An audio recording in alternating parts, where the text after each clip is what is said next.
Em nome do Pai, do Filho e do Espírito Santo. Amém. Ave Maria, cheia de graça, o Senhor é convosco. Bendita sois vós entre as mulheres, e bendito é o fruto do vosso ventre, Jesus. Santa Maria, Mãe de Deus, rogai por nós, pecadores, agora e na hora de nossa morte. Amém. Olá, meu irmão, minha irmã. A graça e a paz de nosso Senhor Jesus Cristo esteja sempre contigo. Neste dia de sábado, dia 4 de julho, a Santa Igreja propõe para nós o Evangelho escrito por São Mateus. Antes, porém, de irmos para a nossa meditação, eu quero fazer um convite a você, que se você ainda não for inscrito no nosso canal, faça a sua inscrição. E ao fim deste vídeo, deixe o seu like, deixe o seu comentário neste vídeo. Ajude o nosso canal a crescer, para que mais e mais pessoas recebam a palavra de Deus em suas vidas. O Senhor esteja convosco, Ele está no meio de nós. Proclamação do Evangelho de Jesus Cristo segundo Mateus. Glória a vós, Senhor. Naquele tempo, os discípulos de João aproximaram-se de Jesus e perguntaram: por que razão nós e os fariseus praticamos jejuns, mas os teus discípulos não? Disse-lhes Jesus: por acaso os amigos do noivo podem estar de luto enquanto o noivo está com eles? Dias virão em que o noivo será tirado do meio deles. Então sim, eles jejuarão. Ninguém coloca remendo de pano novo em roupa velha, porque o remendo repuxa a roupa e o rasgão fica maior ainda. Também não se coloca vinho novo em odres velhos, senão os odres se arrebentam, o vinho se derrama e os odres se perdem. Mas vinho novo se coloca em odres novos, e assim os dois se conservam. Palavra da salvação, glória a vós, Senhor. Caríssimo irmão, caríssima irmã, Jesus no dia de hoje continua na sua cidade, Cafarnaum. E lá ele é interpelado por alguns discípulos de João Batista. E veja, Jesus tem uma afeição, uma predileção, um afeto pelos discípulos de João Batista.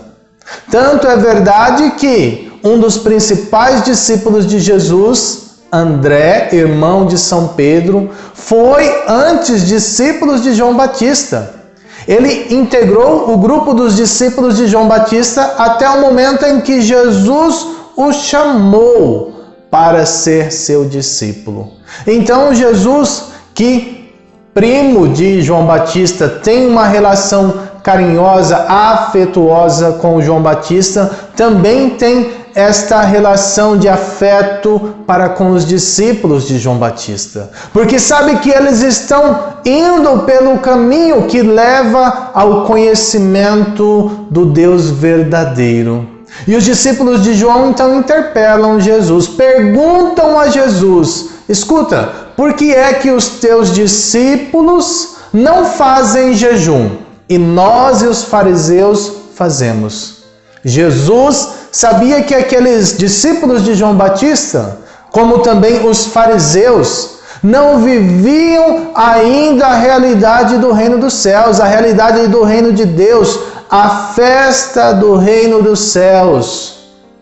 Eles viviam ainda uma realidade muito penitencial, de muito sacrifício. O batismo que João realiza é o batismo do arrependimento, é o batismo de voltar atrás, o que requer nestas pessoas que vivenciam isso certo sacrifício, dificuldades. E às vezes quando nós focalizamos a nossa compreensão da palavra de Deus, quando nós olhamos a palavra de Deus sob a ótica do sacrifício, da penitência, das práticas penitenciais, nós podemos cair na cilada de vermos a palavra de Deus com um certo olhar pessimista, onde não se encontra espaço para a felicidade, para a festa, para a alegria. E ontem mesmo nós vimos que não é bem assim. Na festa do apóstolo São Tomé, era um dia de abstinência, sexta-feira, mas mesmo assim se transforma em festa, em alegria. Então Jesus diz àqueles discípulos: escuta, por acaso os amigos do noivo podem estar de luto enquanto o noivo está com eles?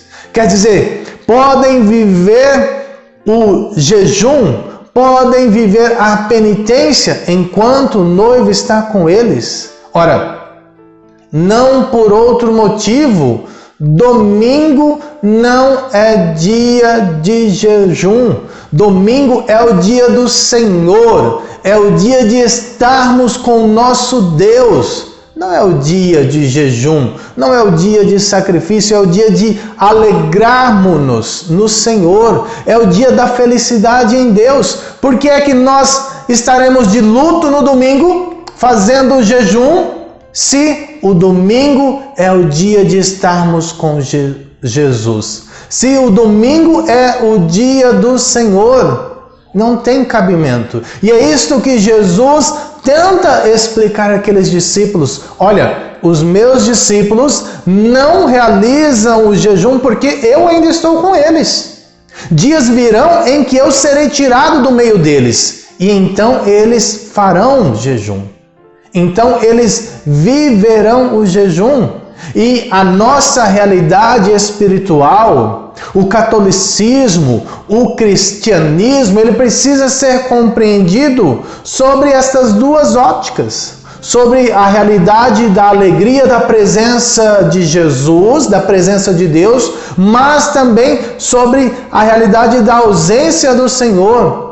E elas precisam conviver em harmonia. Nós precisamos harmonizar estas duas realidades. Não é simplesmente uma religião de festa e não é simplesmente uma religião de sacrifício, de penitência, mas as duas coisas precisam caminhar juntas. E é somente quando nós conseguimos harmonizar isto em nós, quando nós tiramos do nosso coração de que na vida espiritual tudo pode, tudo é permitido, e quando nós também tiramos do nosso coração de que na vida espiritual tudo é proibido, quando nós conseguimos encontrar o equilíbrio, que é a realidade da palavra de Deus, é que nós poderemos então viver aquilo que Jesus fala. Ora, para vinho novo é preciso odres novos. Ou seja, se nós queremos nos abastecer deste vinho novo, nós precisamos nos transformar em homens novos, em mulheres novas, para que não haja um choque, para que o Espírito de Deus, este vinho novo, não seja tocado por uma realidade pecaminosa, muitas vezes presente em nós. É preciso viver as práticas penitenciais, o jejum, a abstinência, os sacrifícios, mas também viver a alegria. Se purificar por um lado, limpar-se por um lado, mas deixar-se preencher por outro. O jejum, a prática penitencial, a abstinência, os sacrifícios, eles são muito válidos. Mas se nós os compreendemos como um instrumento para alcançarmos um patamar melhor, um nível melhor de santidade, não como um fim em si mesmo. Vou dar um exemplo. Tem algumas pessoas que escolhem um dia da semana para fazerem jejum.